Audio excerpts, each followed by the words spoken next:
What about this board behind you? I don't often do this, but would you care to do me a favor and kind of walk me through it? Because it is kind of bizarre to see them all there. Star Trek. I was shooting Avatar when J.J. Abrams came to set to visit.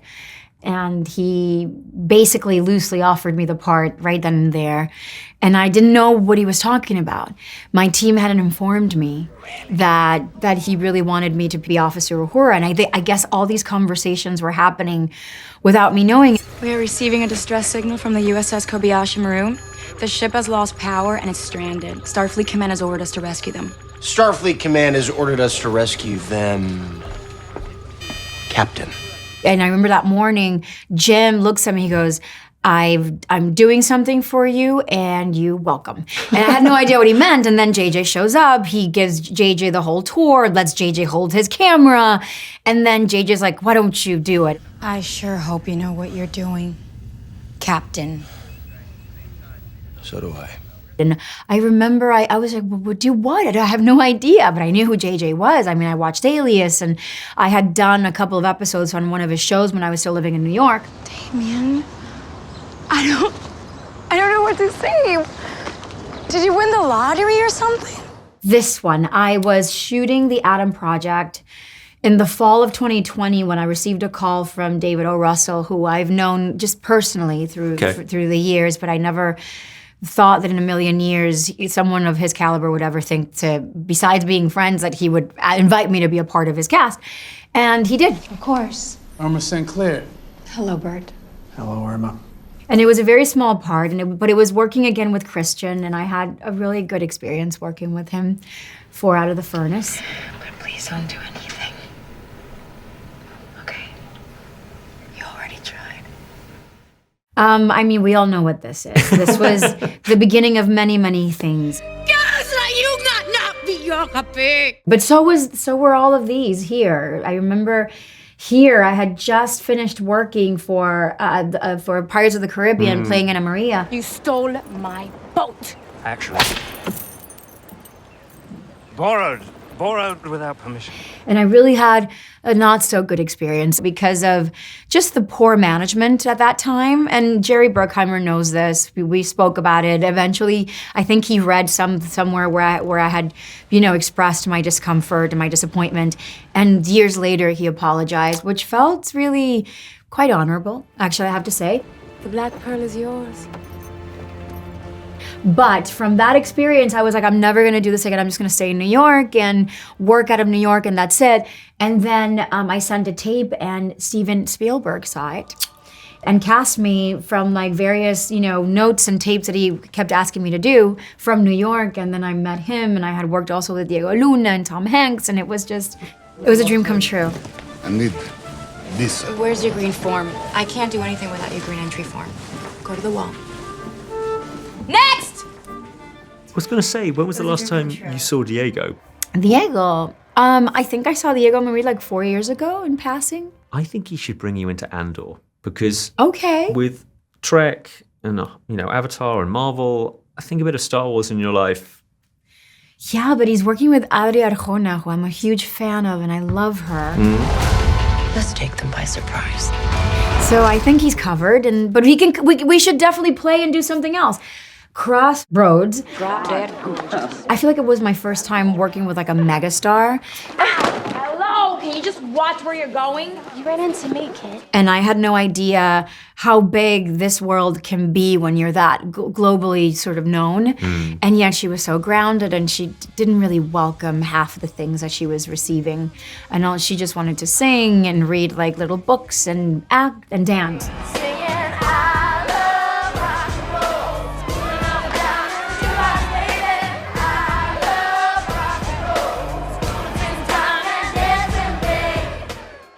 Oh my God, that was so much fun. I'm clear, Roke.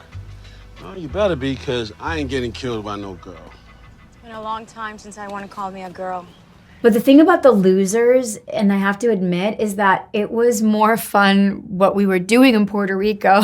I see. When we weren't shooting. That was an incredible summer. I got to work with Chris Evans before he was Captain America. That's a badass chick. Columbus Short, and my makeup artist Vera Steinberg, and Oscar Jainada, who's a huge actor in Spain. And I mean, we became really good friends, and still to this day we keep up with each other, so it makes me really happy. Guardians, we all know what Guardians is, and it's a fantastic franchise, and I learned a lot, and I'm so happy that I'm a part of the Marvel Universe. Fool. Should have learned. I don't learn. One of my issues. This here, they called, and Sean Levy, and on behalf of Ryan as well, and they were just like, would you do this little small part? And I'm like, guys, like, the world's ending. I'm not gonna leave my house and have my nose be violated every 6 minutes. I can't. The thought of going back to work is inconceivable. And they were like, what would make you say yes? I'm like, okay, if you pay me this much. And they did, so I went. And it was amazing. Hey. Hi.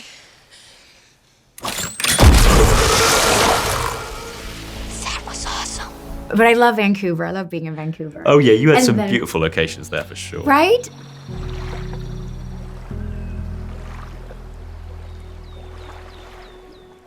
And Vantage Point. This was, you know, a very great opportunity. I am standing inside Plaza Mayor in Salamanca, Spain, where crowds have lined up for the kickoff of what is without question a landmark summit. I got to work with giants that then I later ended up working with. I worked with Sigourney Weaver, even though I never shared screen time with her. I know this is tough, okay? I know that. We need you to tell us what's going on.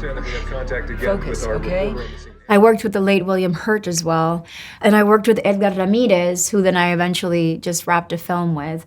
And then we all know why we're here for Lioness. Did I take too long? I'm so sorry. No, that was okay. utterly wonderful and beautiful. And I'm so grateful to you. That is the best answer to that question. I don't often do that, but that was poetry. Thank you. Thank you.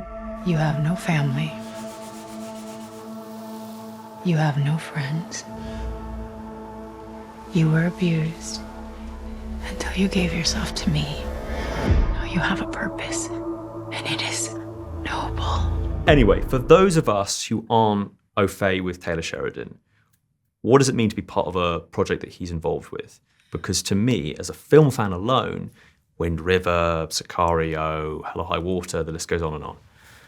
It's a great feeling. You really have to keep up. He's a machine. He says everything that's on his mind. He's very honest. But the same way he gives it, he can also take it. So the thing with Taylor that someone mentioned earlier that works with him is to just know what you're there for, know what you're fighting for, because he appreciates, you know, a good discourse. And I met him in 2020. I mean, just via FaceTime or Zoom, whatever that was at the time. And he sent me the pilot. I loved it. Are you close? Closer than we've ever been. Contract agent or lioness? Lioness, sir. But I think that what I was having a hard time doing was believing in myself. I feel like in 2020, Taylor believed more in me than I believed in myself, that I can be Joe. It's not every day that somebody calls you of his caliber and says, if you like this, I'm gonna write this for you. Yeah. And you're kind of like, But flattering, and yes. Then you've got to actually do it. We locate the wives and daughters of these high-value targets. You made it! Told you I was coming. And we place an operative close to them, and we kill the target. And to be honest, not the most glamorous series of locales. You're doing hard work in hot places. Yes. We move now! Her cover's low! It's that core! Shoot it! Could this be in the top 5 hardest gigs, like actually physically hardest gigs? And you've been underwater. No.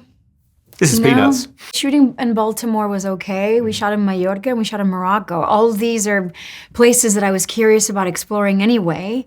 But I'm a Gemini. I'm pretty cool like that. I'm like, oh, I've never been there. Let's explore it, you know? Forget the heat. It's fine. We'll be all right. Walk us through your decision to call a drone strike. She was dead either way. I'll leave you with this one last thought on a lighter note. Who would you say is the person who is best/worst at getting you to crack up on set? I suspect it's Chris Pratt. Oh my, here we go. But there must be people throughout your career where you've gone, oh God, if I do another scene with them, I'm just going to break. I'm just going to laugh. And it's going to be so tiring. Definitely Chris. Chris is really good at improvising, so it makes it really hard for you to stay in character for sure. Because you don't see it coming, yeah. What are you doing? But I also remember, because of the 3 Star Trek movies that I've done, that if being in the same room with Simon Pegg, Captain! Mr. Jacob! John Cho, Sounds like you're doing Shatner. It's coming out right a little bit. or Anton Yelchin. Based on the Narada's course from Vulcan. Sometimes Chris Pine, whenever he wanted to jump in. So many weird noises on. Zachary Quinto was hysterical. Some sort of interglobal transmorphin. Because these are, they're very educated individuals and they're masters of words. It appears you've been keeping valuable information from me. You'd be able to. And they would whip out just little jokes here and there.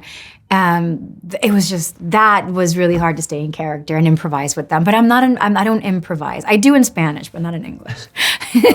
Beautiful. Thank you so much, Zoe. It's been such Thank a treat. you. I really appreciate it. Thanks for watching. If you enjoyed this video, don't forget to subscribe and click the bell icon to keep up to date. You can listen to my Radio 1 movies and TV podcast, Screen Time, on BBC Sounds. And you can find these interviews in full on BBC iPlayer by searching Movies with Ali Plumb.